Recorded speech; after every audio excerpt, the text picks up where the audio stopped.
This page is the front cover of Dreamcast Magazine, issue 6 from April 2000. The main focus is Tomb Raider, The Last Revelation, shouting world exclusive. The first review.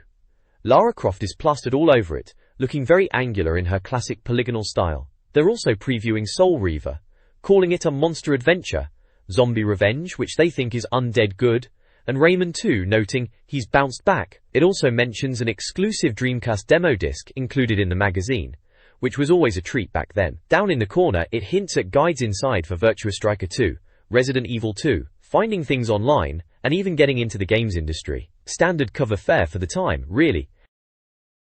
This month's cover disc boasts 3 awesome exclusive demos: MDK2, a third-person action game, Slave Zero, a robot combat game, and Metropolis Street Racer, a racing game. Also included are 6 exclusive Dreamcast movies, essentially video previews, showcasing titles like Tomb Raider, The Last Revelation, Legacy of Kain, Soul Reaver, Four-Wheel Thunder, Wild Metal, Heroes of Might and Magic 2, and Deep Fighter. An editorial piece from March 9, 2000, titled "It's Getting Better, Man," reflects on the Dreamcast's improving game library post-Christmas. The acting editor highlights positive reviews and quality titles like Crazy Taxi, Resident Evil 2, and NBA 2K, and expresses optimism about the console's future, particularly focusing on exclusive reviews like Tomb Raider and Soul Reaver. He encourages readers to stick with the Dreamcast, as great games are emerging.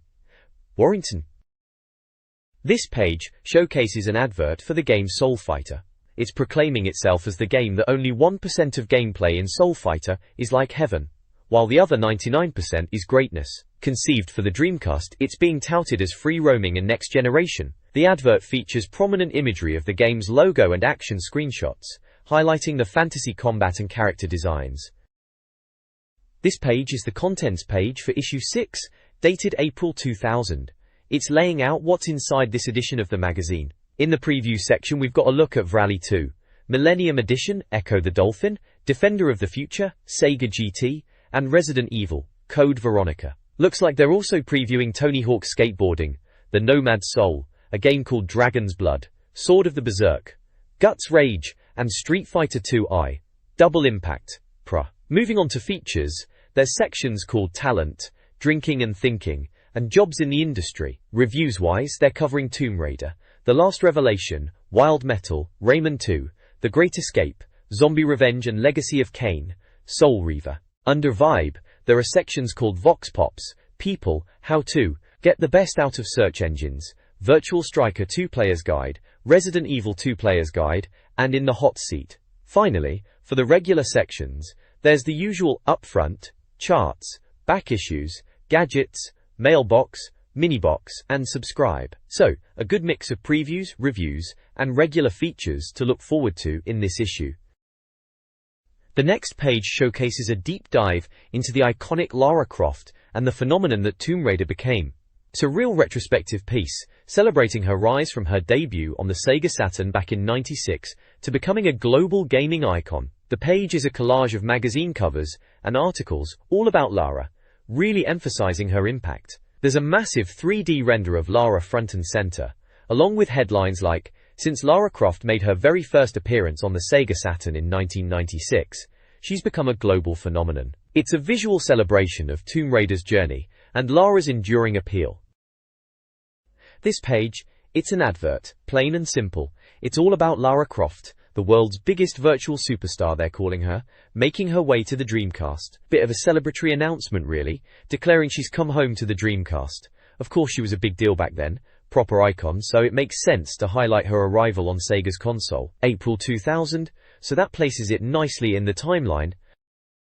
Tomb Raider, The Last Revelation's Dreamcast debut is being heavily promoted as a major event, a video game marriage even. Advertisements use celebrity comparisons to emphasize the game's significance, highlighting its mammoth proportions, and advanced features like real-time shadowing. The article showcases screenshots and mentions driving levels, stylish moves, and deadly traps. Sega and Eidos executives are quoted, calling Tomb Raider a world-class signing. The ad dismisses any skepticism, suggesting only a disgruntled Game Boy owner wouldn't recognize the game's importance. The advertisement also touts Tomb Raider's legacy on PlayStation and its impact on PC gaming, going as far as to claim it helped games become bigger than movies. The game, priced at £39.99, was developed by Core Design and published by Eidos. The article appeared in the April 2000 issue, placing it during the Dreamcast's peak. The article Read Her Life Story celebrates Lara Croft's meteoric rise to international fame, focusing on her impact beyond gaming.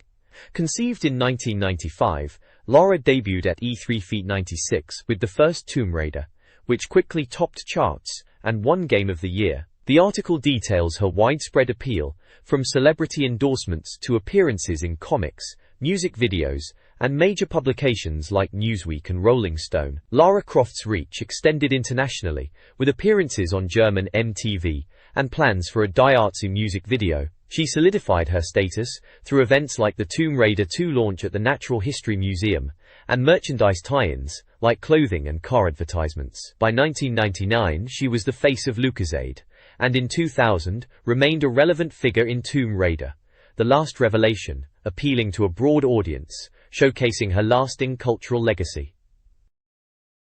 This page reviews the Tomb Raider franchise, starting with a recap of the initial games. It covers the original Tomb Raider on Sega Saturn, highlighting its 3D action-adventure elements and Lara's design. Tomb Raider 2 and 2i.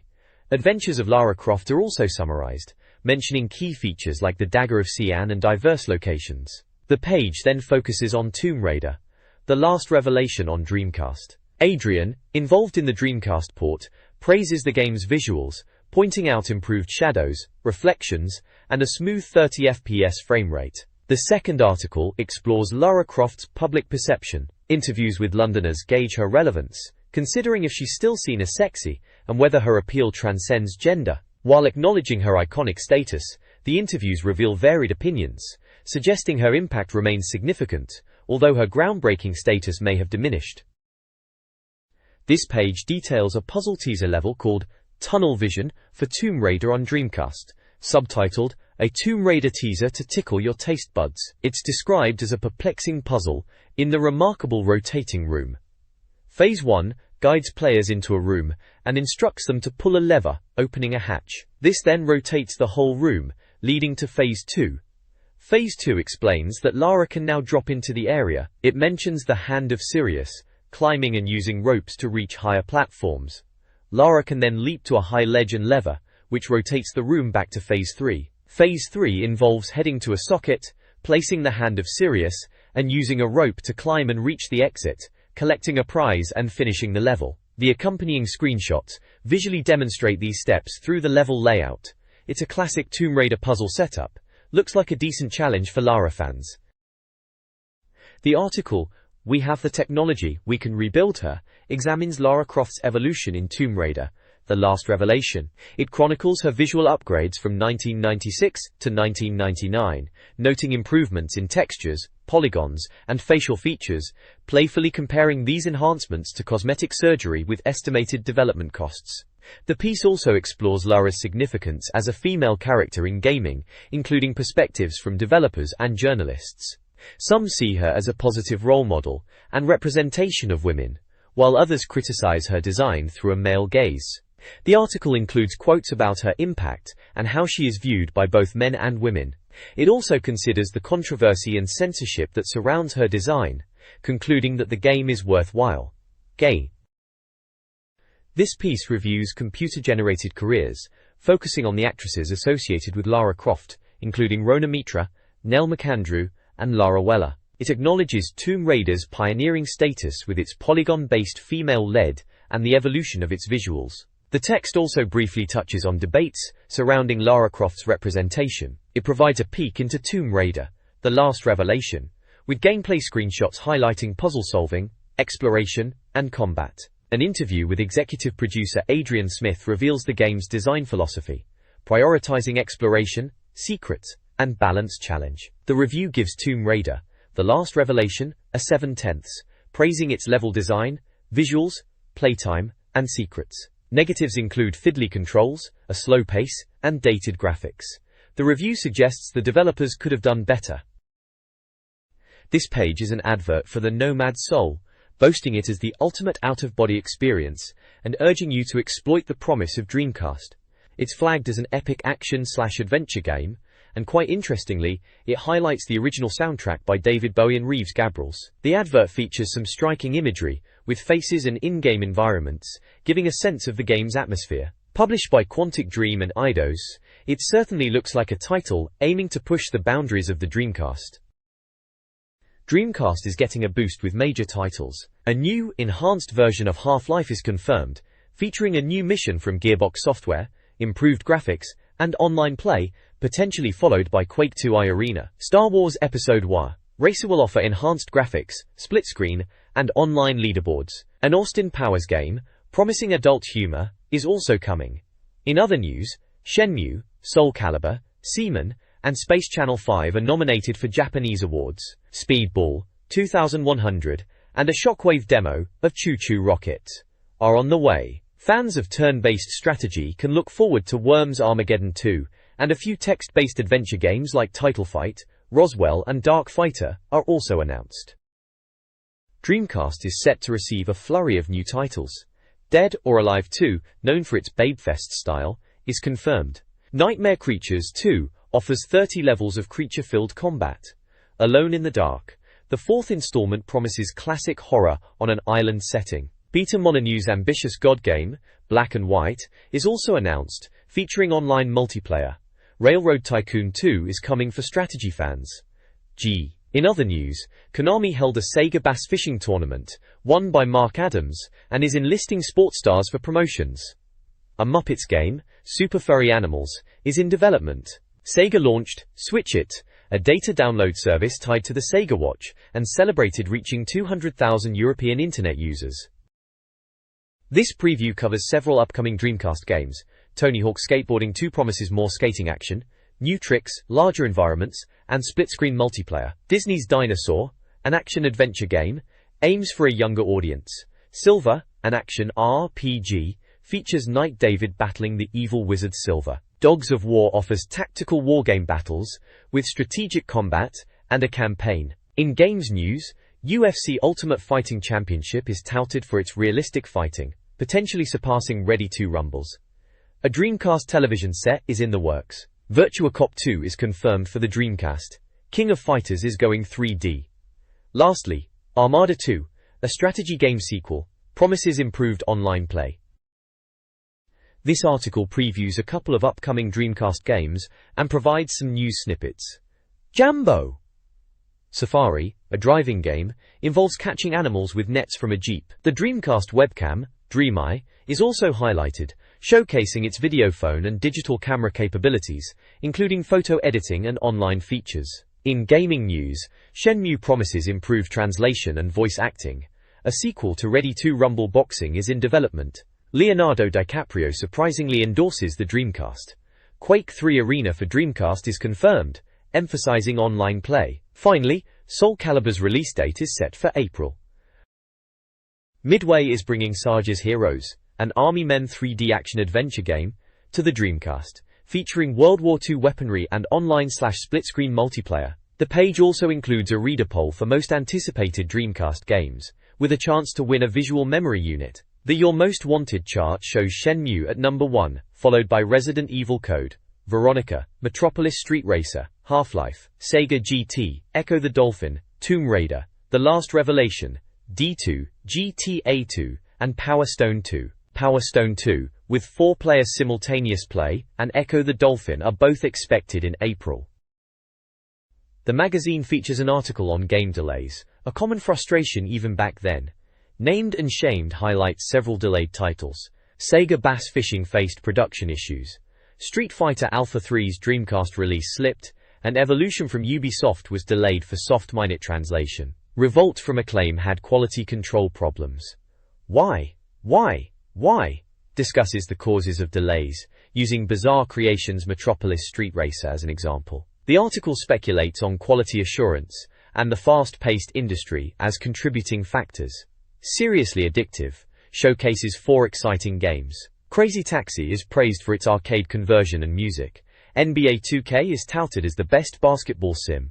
Legacy of Kain, Soul Reaver is described as a masterpiece. Tomb Raider, The Last Revelation promises classic Lara Croft action in Egypt.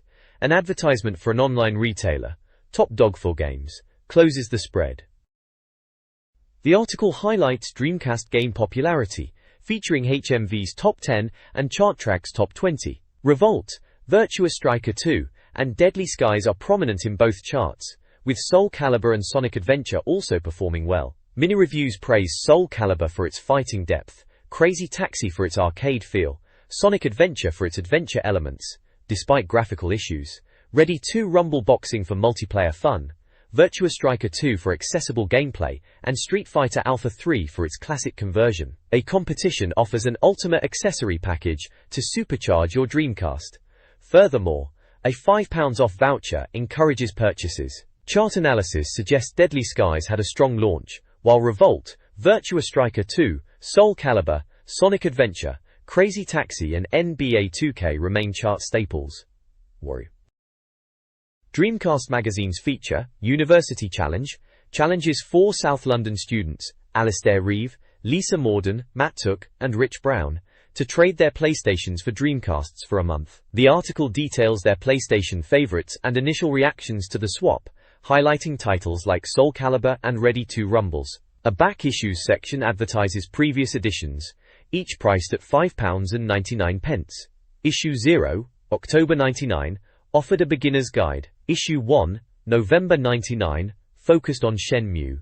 December 99's Issue 2 centered on Soul Calibur, and January 2000's Issue 3 previewed online gaming. February 2000's Issue 4 looked at Code Veronica, and March 2000's Issue 5 reviewed Crazy Taxi. Finally, an advertisement for Jakarta promotes online game and software purchases for savings. This page, titled Gadgets Gizmos Websites, presents a selection of toys for boys and girls. There's a Sinclair Z1, which is described as a funny little rubber-keyed computer that fits in your pocket and uses a tiny watch battery. Alongside that is the Giant Power Robot, a classic retro toy reminiscent of 50s B-movie robots, built with all-metal construction. Then there's the Micro Skate Scooter, touted as a fun and convenient way to travel. The Truth Machine is a device that claims to analyze stress in your voice to detect lies, using lights to show results. Finally, there's the Ericsson Chatboard, a messaging device for phones, designed to make texting easier. None of these are directly Dreamcast related, but they fit the theme of gadgets and gizmos that might appeal to the magazine's readership. This page presents an interview feature titled Le Grand Fromage with Bruno Bonnell, described as the man behind Europe's biggest video game publishers, Infogrames. The article discusses Infogrames' growth through acquiring companies like Virgin Interactive, Ocean, and Gremlin Interactive, mentioning their Manchester-based Ocean Studio and Sheffield-based Gremlin. They've also acquired American companies like GT Interactive and Accolade, plus Osisoft in Australia. Bonnell is quoted discussing the financial world's perspective on their growth and their strategy of producing a steady stream of hits. He mentions games like The Smurfs, Tintin, and Asterix, and their success in selling millions of units. He also talks about franchises that weren't considered good in the UK but were always growing in the US, like Wafer Striker, Millennium Soldier, Slive Zero, and Pen Pen. They also published races like Silver and Rally 2. The article mentions a review on page 50 for Sega Rally 2, and quotes Bonnell on Wacky Racers and Rally 2, highlighting that Outcast is promising. He also refers to Dreamcast as a technically wonderful game console. The piece ends with a quote from Bonnell about customer disappointment being their biggest danger. There's a photo of Bonnell prominently featured on the left side of the page. This page is split in two. On the left is an advert promoting a Dreamcast magazine subscription offering 3 trial issues and a 33% saving. It mentions getting a free Sega cover CD and speedy home delivery and no questions asked refunds. On the right side, we have an article titled Sonic Boom Boy about Neil Ridaway, who's described as the fastest Sonic player in Europe. The article mentions he has beaten all comers in online contests for the crown of Sonic champions. He talks about playing Sonic Adventure, and Sonic 4 Neil is quoted saying he must have put nearly 100 hours into the game overall. It mentions he likes the Emerald Coast level from Sonic Adventure. He also mentions he has always been a huge Sega fan and loved the Sonic games, especially the speed, design and music. His winning time is stated as 46.09 seconds, 0.05 seconds faster than his closest rival. This page is a big advert for a place called The Slammer, looks like they are flogging Dreamcast consoles and games. They're shouting about games for you at the best possible price and saying, the price you see is the price you pay, which is a good thing.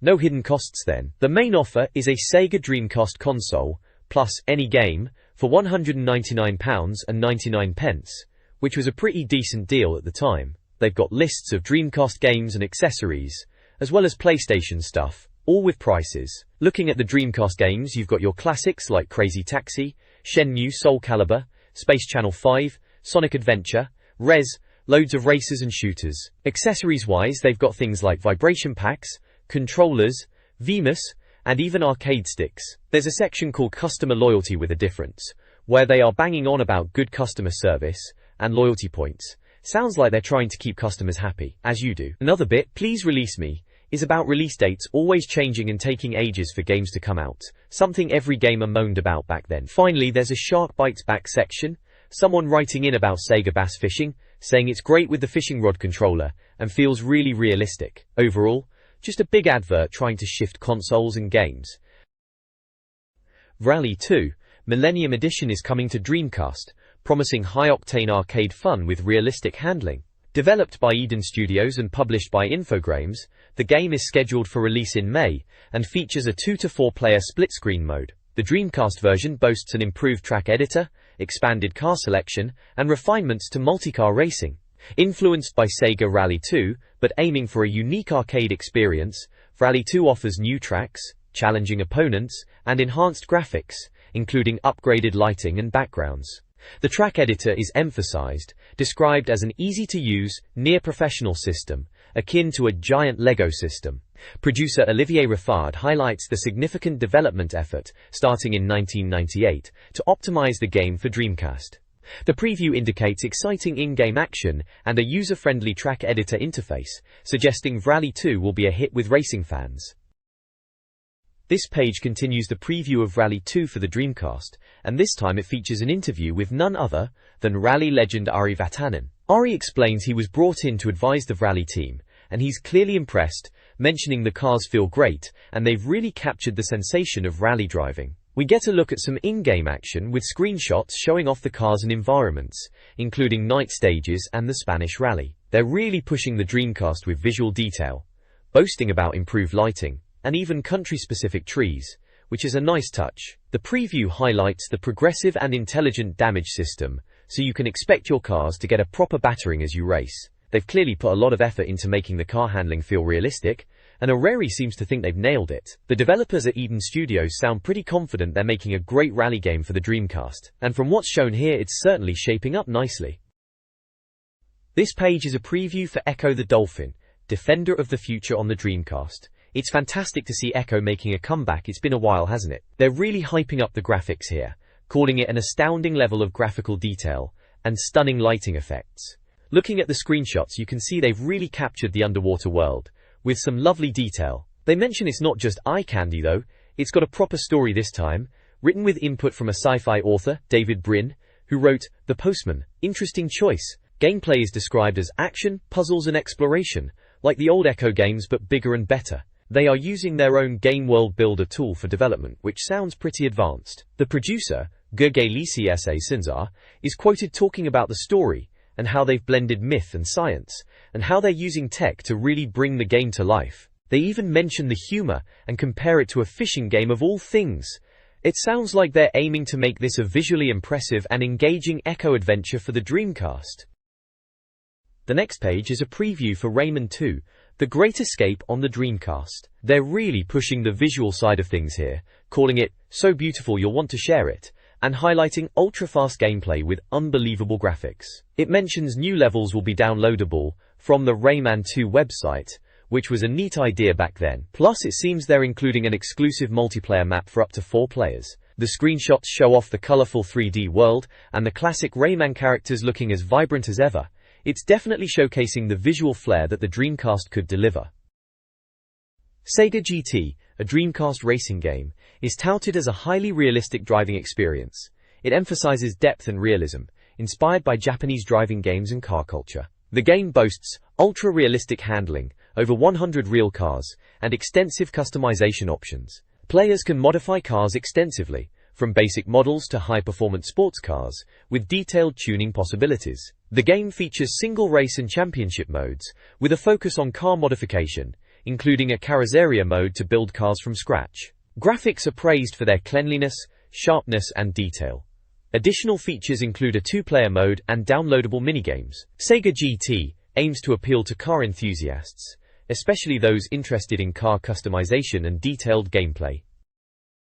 This preview showcases two upcoming Dreamcast titles. Resident Evil Code Veronica, due in May/June, promises a survival horror experience with gruesome visuals, 2 discs of gameplay, and an emphasis on atmosphere. It features improved graphics, a chilling score, and utilizes clever camera angles and black screen doors to maintain tension. On the right, Tony Hawk's Skateboarding, also due in June, is hailed as the Dreamcast's first skating game and a definitive version of the best boarding game. Developed by Neversoft, it boasts sharper graphics than the PlayStation version and the potential to elevate Tony Hawk's name in the gaming world. The next page here gives us a look at a couple more titles.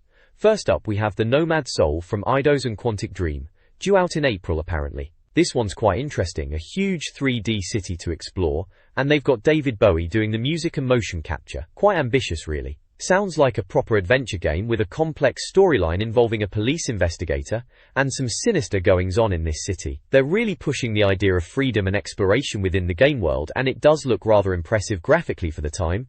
Quite detailed character faces and scenery. They're definitely aiming for that Blade Runner vibe. Then on the right we've got Dragon's Blood from Interplay and Treyarch, also slated for April. This one sounds more like your typical action RPG affair. Monsters, elves, and plenty of blood, as they say. You're taking on quests, upgrading your character, and battling through hordes of enemies, including some rather large insect creatures it seems. They're mentioning button-slashing combat and a variety of enemy types, so it's looking to be a decent action-focused RPG, if a bit standard, in its fantasy setting. Looks like both of these are hoping to land in April. Quite a busy month if they both make it.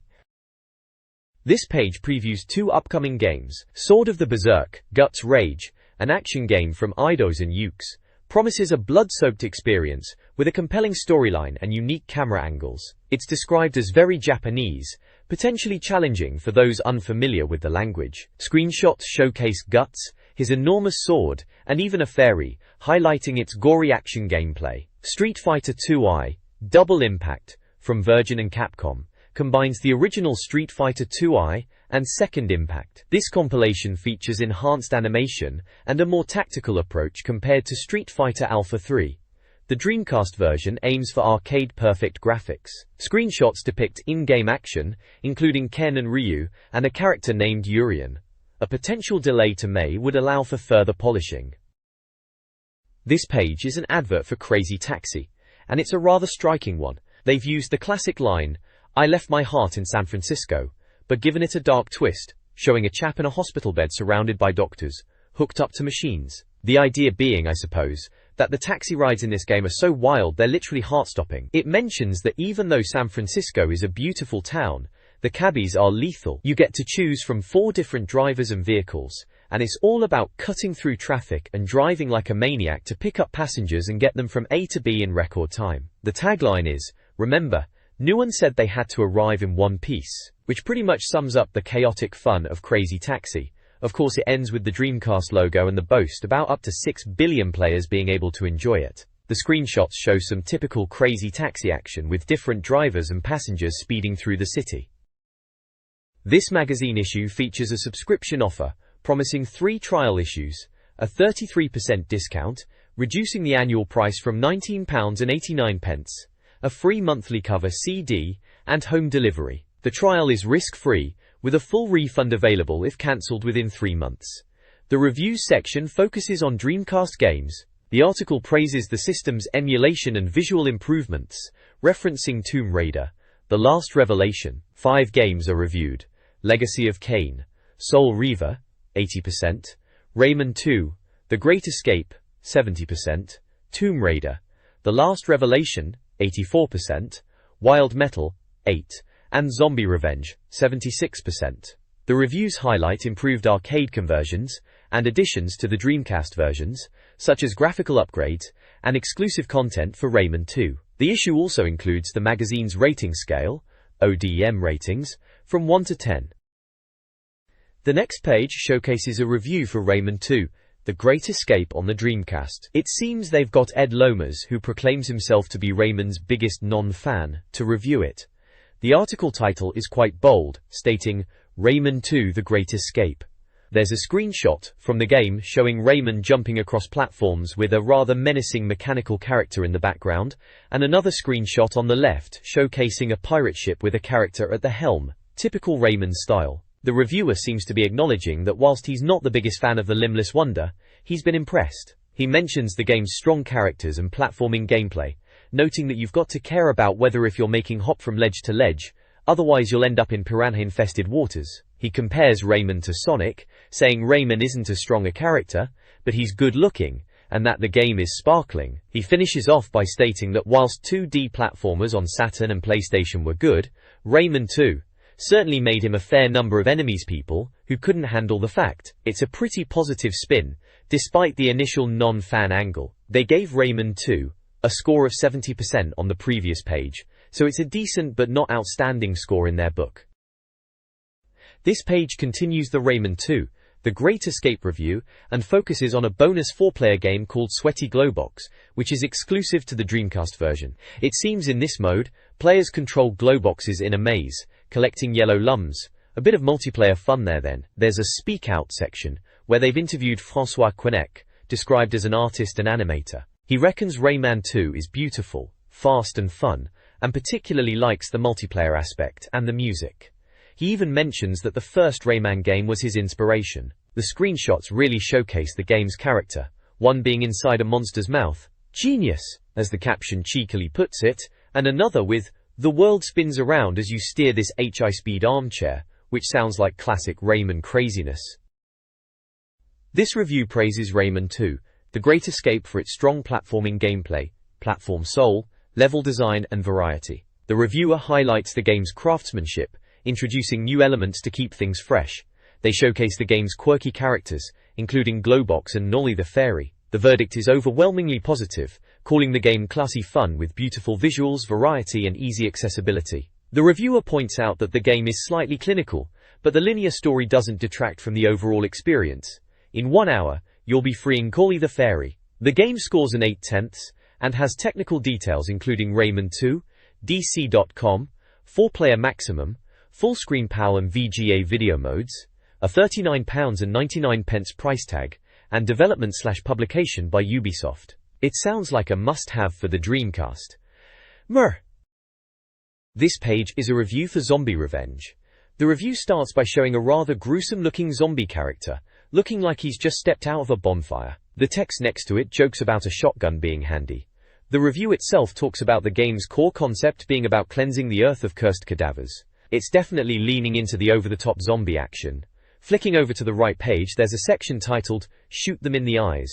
This part highlights the shooting mechanics, and mentions a Virtua Cop-style targeting system, so you know where you need to aim for those critical hits. The screenshot shows in-game action of blasting away at zombies.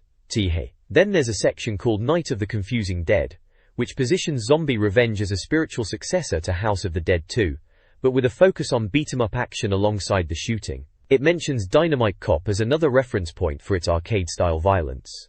Finally, the You Can Kill What Does Not Live section talks about the combo system. It draws comparisons to Street Fighter II and Soul Calibur, and even mentions Rikiya Busujima as a character, clearly a nod to the over-the-top characters in these types of games. The review ends by saying that it will never lose its appeal, especially in 2-player mode. Sounds like a bit of mindless fun then. Zombie Revenge receives a positive review, praised for its longevity due to varied game options, especially its fighting mode, and included VM games like zombie fishing. Exploration is encouraged with hidden areas containing items, and, rather bizarrely, hints of finding women's underwear. The review highlights a faithful arcade conversion, maintaining core gameplay elements like using spinach and tuna. The verdict rates it an excellent puzzle-free all-action arcade caper, with pros including a great atmosphere and cool zombies, while cons mention a need for more depth and a plot that might confuse some. The game scores a 7/10, priced at £39.99. The review indicates a fun, albeit slightly absurd, arcade experience. This page is a review for Legacy of Kain, Soul Reaver on the Dreamcast, They're calling it a brave attempt to create something particularly original and compelling. Steve Owens, the reviewer, and he's highlighting the gothic horror atmosphere and vampire theme, joking about it being depressing. It's all about Raziel, this wraith-like chap, and his soul reaver weapon. They're talking about the game having two worlds, a real one and a spiritual realm, and how that plays into the gameplay with puzzles and exploration. Combat is mentioned too. They think it's quite unique with the realm-shifting mechanic and how Raziel loses energy outside the real world. There are some funny image captions, like one saying Raziel is posing for his new album cover with Marilyn Manson, and another about the Kane family playing Monopoly, where Raziel's brother is rolling dice, and one describing Zephan as an alien-like creature. Overall, they seem impressed with the originality but hint at some shortcomings, perhaps in depth or plot, but still a very interesting title for the Dreamcast. The review of Soul Reaver praises its impressive special effects and stylish, atmospheric world, highlighting its originality and sound design. A Speak Out section features the lead layout artist, Corey Stockton, who cites the game's strengths and his fondness for Japanese games. The walkthrough details a basic puzzle, while the verdict box offers a mixed assessment.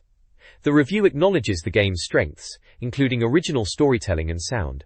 However, it also critiques the level design, calling it tedious with frustrating sections, regenerating monsters, and potential for getting lost.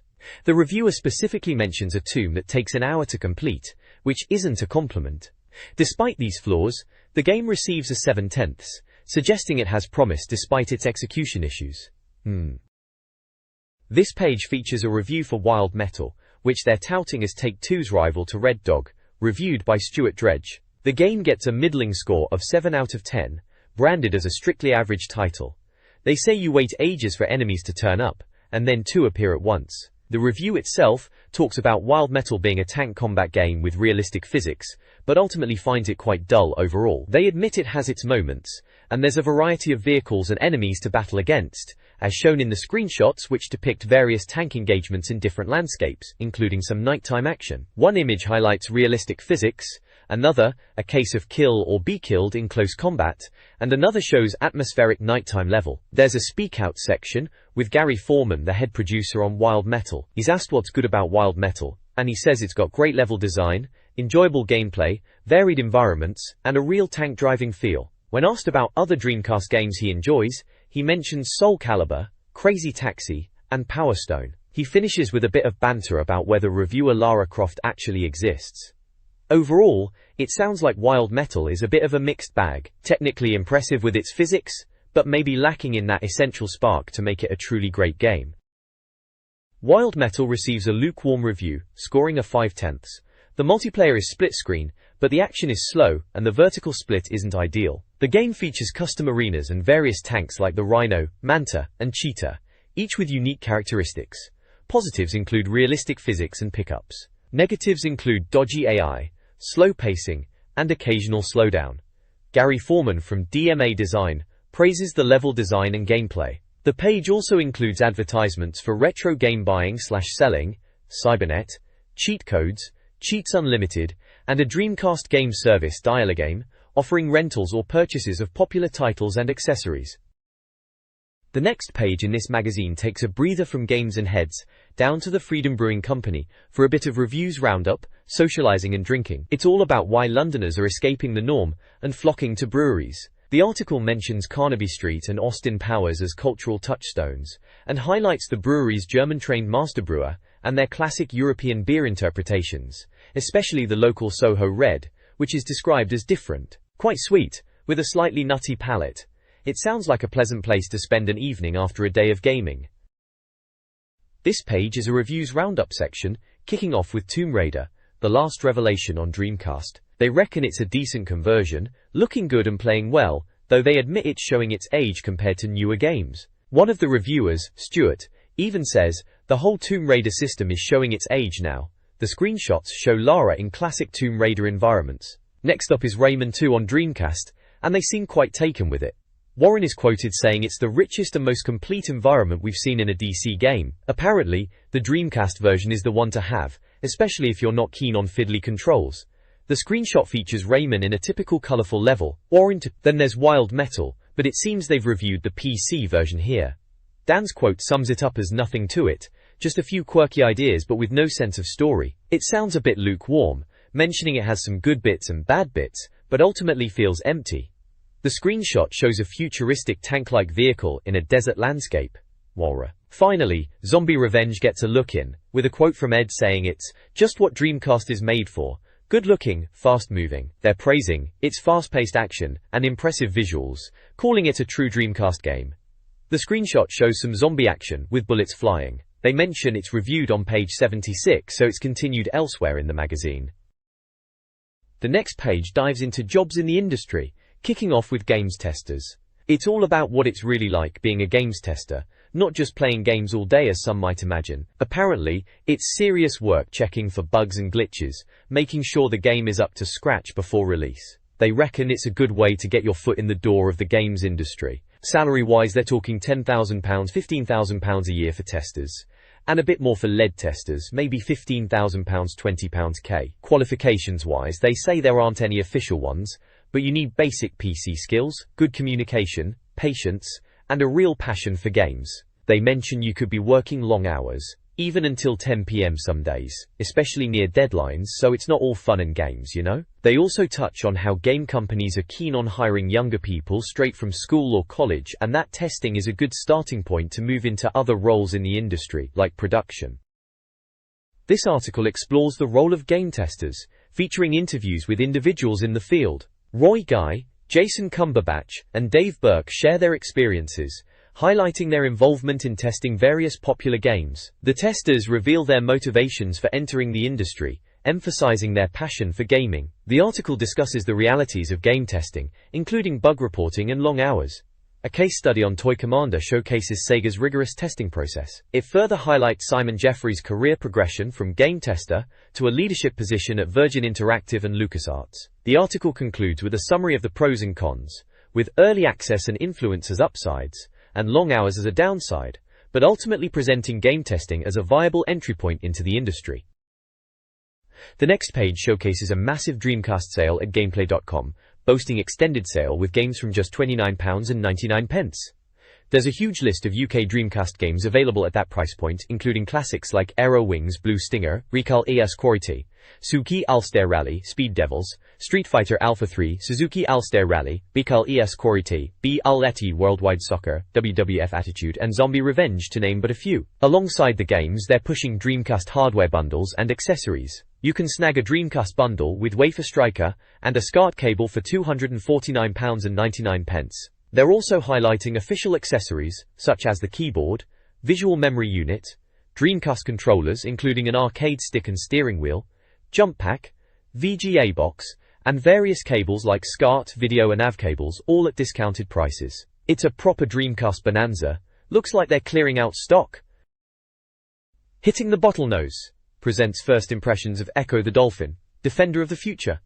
Munir enjoys the freedom, suggesting lessons in cooperation. Graham loves the water effects, proposing family values from dolphins. Mandy likes the graphics and speed, advocating for dolphin-inspired fun. Gareth finds it slow, preferring fish recipes, though he's a sub-editor.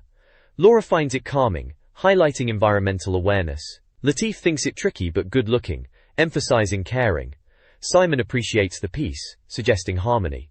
Martin enjoys the tuna, promoting mathematics from dolphins. Teresa finds it disorienting but fun, highlighting peace. Alex finds it neat, advocating relaxation. Rashid struggles with the game's clarity, focusing on swimming speed. Across the board, players enjoy swimming, and often connect dolphins with positive attributes.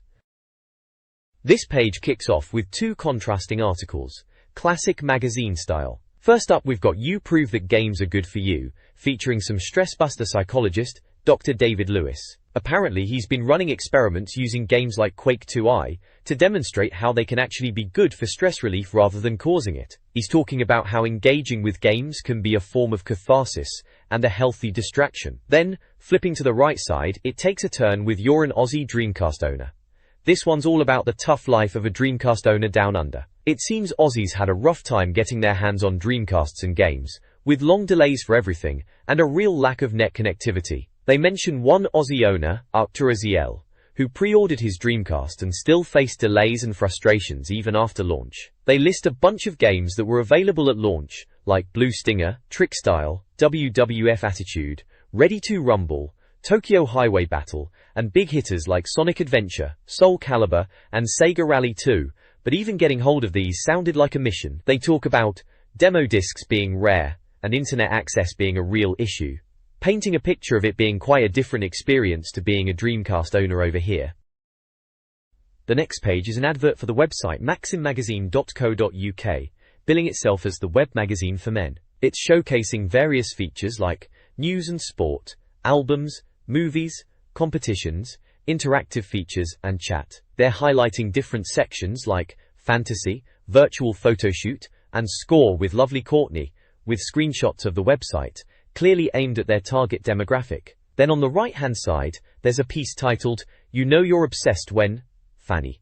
You Program Games on Your Calculator." It's an article about a bloke called Chris Edwards, who apparently created a Tomb Raider-style game on his Texas Instruments TI-82 calculator during his school days. He talks about the limitations and challenges of programming games on a calculator, mentioning games like Dungeon Raider, Tomb Raider, The Last Equation, and incredible graphics in Space Command. The article also mentions he created Assassin's Adventure, Fatal Fight, Raids, Reign of the Robots 1, 2 and 3, and Space Command games. It's a bit of a quirky article showing the lengths people went to for gaming, even on the most basic tech back then. This page is all about getting more out of search engines, specifically focusing on Excite. It kicks off explaining how search engines work in general, and then dives straight into how to refine your searches on Excite. At the top there's a Dream Arena screenshot you can see Lara Croft mentioned in the welcome bit, and references to Soul Calibur and Sega Scoops too. The article then walks you through refining your searches in Excite, showing you how to specify domains, words that must be included, words that must not be included, and words that can be included, all to help you get more accurate results. It's a proper guide to getting the best out of your web searching back in the day. The next page continues the VibeNet guide and dives deeper into effective web searching. It's got a section called A Quick Comparison of Major Engines, which is a blast from the past looking at search engines like AltaVista, Lycos, Excite, Fast, Northern Light, Hotbot and Yahoo, rating them on speed, relevance and interface when you search for Dreamcast. It then moves on to a step-by-step, the search checklist, giving you tips to refine your searches, things like thinking ahead, narrowing down your terms and using the right switches. Finally, there's a handy glossary of terms, explaining all the jargon from Boolean to website, proper old-school web terminology. And right at the bottom there's a Dreamcast controller just to keep it all grounded in our world. This page is a player guide for Virtua Striker 2, calling it one of the most difficult games around and suggesting to play like Brazil, not Leyton Orient. It's broken down into sections with gameplay screenshots, giving tips for different aspects of the game. Choose your team suggests picking a team with good defense and strong wingers.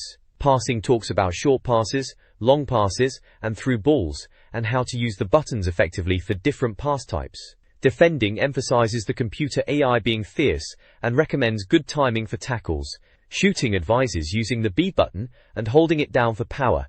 And centering or crossing explains how to get the ball into the box from the wing. It's all pretty standard stuff but useful if you're just getting into Virtua Striker 2 and want to up your game. The next page continues the Virtua Striker 2 player guide. It starts with get some practice in, recommending the practice mode and penalty kick modes to get to grips with the game. Then it moves on to free kicks, explaining how to aim and power up your shots, and taking corners, detailing how to aim into the box and position players. Penalty kicks covers aiming with the DPAD, and power control for spot kicks. Moving on, playing tips gives some general advice like key passes through midfield to wingers, team unity tactics, and formation changes. Tips against the computer suggest setting match time and penalty kicks to a minimum for easier wins against the AI in arcade and ranking modes, and advises adapting to the computer's predictable patterns. Special moves introduces some of the trickier moves, like chipping the ball over the keeper, and the chimmy move, emphasizing practice for mastering these. Finally, Secret Teams reveals the Secret Teams FC Sega Yuki-chan and MVP Royal Genki, unlocked with cheat codes found elsewhere in the magazine, and also mentions bonus teams in ranking or versus mode, selectable after completing arcade mode with all SF stages open and getting the Panda Guy team. This page delves into the world of Resident Evil 2 on the Dreamcast, offering the first part of a guide to get you through Leon's initial scenario. It's all about the Raccoon City police station, laying out maps for the first, second and third floors, and even the basement level. You've got your typical survival horror layout here. Save rooms, item locations marked like keys, gems and even a crank. Alongside the maps are screenshots showing Leon in typical tense situations, dealing with zombies and puzzles. It looks like a handy primer if you're just starting out in this classic survival horror. The next page continues the guide for Resident Evil 2 on the Dreamcast, moving on from the police station to the next areas Leon will be exploring. We're into the sewers, with maps for sewage disposal, Sewer B1 and Sewer B2. These maps highlight key items like a key, Eagle Medal, Wolf Medal, and of course save and chest locations essential for any Resi player. There are screenshots dotted about showing Leon battling the mutated nasties down in the sewers, including a rather nasty looking alligator. Then we move on to the Laboratory B4 and Laboratory B5 sections, and finally the Vacant Factory, spanning 1F and B1. The maps continue in the same style, marking chests, fuses, and key items like a MO-disc, lab card, and a C-box key. The screenshots here show Leon in the sterile laboratory environments and the grittier factory areas, still battling zombies and other bioweapons, I'm sure. The guide text offers tips on dealing with enemies like the alligator and giant moths, advising on weapons and strategies. Standard survival horror fare, but always welcome. It seems like a solid guide for navigating these later stages of Leon's scenario.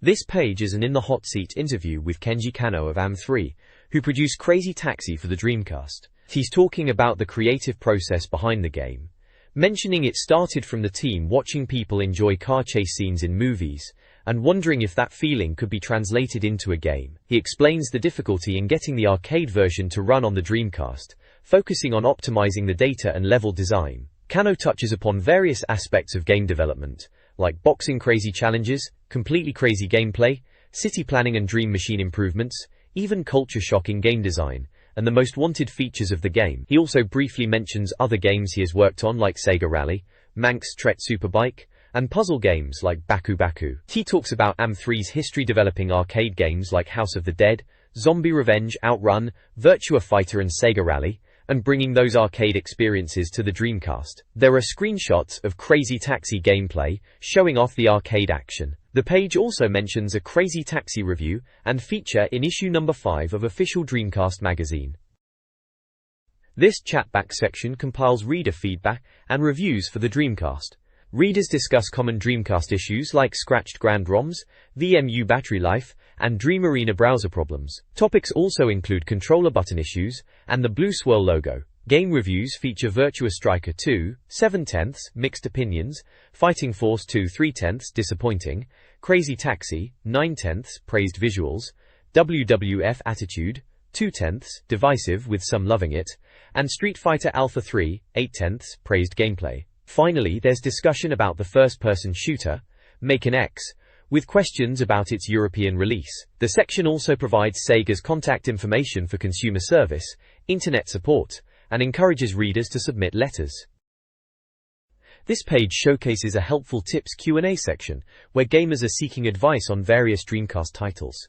One player is asking about hidden characters in Marvel vs. Cap.com, another is stuck with Inferno in Soul Calibur, someone needs help with the UEFA Cup mode in UEFA Striker, and there are queries about finding ice stones in Sonic Adventure and hidden players in Ready 2 Rumbles. Moving on, there's a cheat zone, packed with codes for several games. Dynamite Cop, Virtua Striker 2, Shadow Man, Revolt, Expendable, Evolution, Sega Rally 2, and Trickstar all get the cheat treatment here. The classic corner section then dives into cheat codes for some older favorites. Blue Stinger's Easy Add and Bat Key cheat is mentioned, alongside free play and all items unlocked cheats for House of the Dead 2. There's also a mention of cheats for Sega Rally 2 and Trickstyle again. The Your Tips section is where readers share their own game secrets. One player has a tip for Sega Rally 2 involving the Riviera stages, and another for Marvel vs. Capcom focusing on Gold War Machine and Hyper Venom. Lastly, there's a Sonic Adventure tip about getting to the KO Adventure quickly. The page also includes details for a magazine helpline and contact information for readers to get in touch. And at the top, there's a competition called Are You Up To It?, challenging players to prove their gaming skills to win Dreamcast prizes. You've been ad.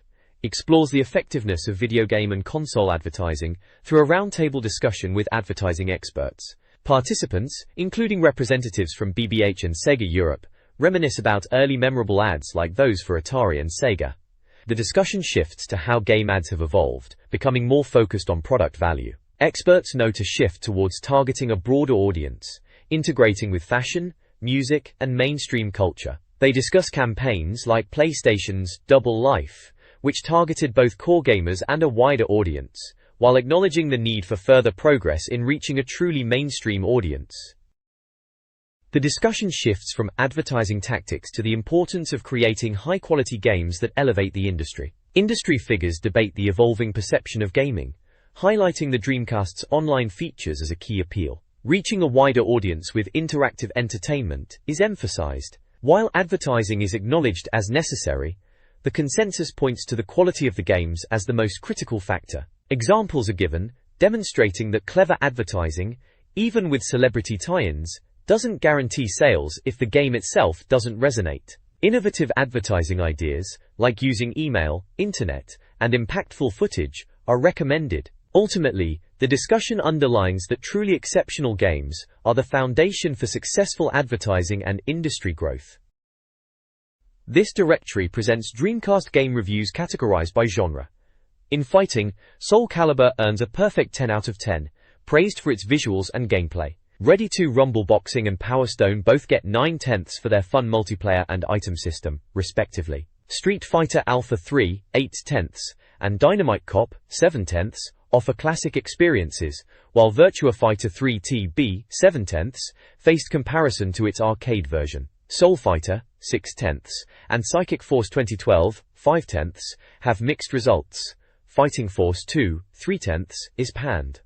Sports games include NBA 2K, 8/10, as the best sports sim, and Sega Bass Fishing, 8/10, as surprisingly enjoyable. Jimmy White's 2, Cue Ball, Virtua Striker 2V, 2000.1, UEFA Striker, and NFL Blitz 2000 all score 7/10. Sega Worldwide Soccer 2000 and NFL Quarterback Club 2000 score 6/10. WWF Attitude, 3/10, disappoints. In action/adventure, Sonic Adventure gets 9/10 for its variety, Evolution earns 8/10 for its story, and Resident Evil 2 gets 7/10 for its horror. Shadow Man, 6/10, is praised for its atmosphere. The Dreamcast directory continues with reviews for driving, shooting, and miscellaneous games. In driving, Crazy Taxi is highly praised at 9/10. Sega Rally 2, Speed Devils, and Trick Style all get 8/10. Scores for Monaco Grand Prix Racing Simulation 2, Tokyo Highway Challenge, and F1 World Grand Prix are 6/10, and Buggy Heat receives a 4/10. Shooting games include Millennium Soldier, Expendable, 9/10, and Toy Commander, 8/10, as top picks. Slave Zero, Incoming, and Deadly Skies are rated 6/10 and 5/10, while Red Dog receives 5/10. Miscellaneous games are led by Worms Armageddon, 8/10. Vigilante, 8/2, ND Offense, and Aerowings both get 6/10. Armada, House of the Dead 2, and South Park, Chef's Love Shack get 2/10 and 4/10. Pen Pen Triathlon is the lowest at 3/10. Deddy. This Dreamcast magazine page offers a humorous advertisement for the House of the Dead game's fictional home, presented as a real estate listing. Beyond the fun, the page includes typical Dreamcast magazine content, team member introductions, and a prominent ad for the Special Reserve Club with various incentives. Game advertisements for titles like Soul Calibur, Crazy Taxi, and House of the Dead 2 are featured, alongside ads for the console and peripherals, including 0% finance offers. A comprehensive list of Dreamcast games available, both UK and worldwide releases, is provided. The coming soon to Dreamcast section teases Robbie Williams' Tetris and 4D Combat. The page also announces the next issue of ODM, mentions special reserve shops, online game retailers, and includes a car advertisement. Root.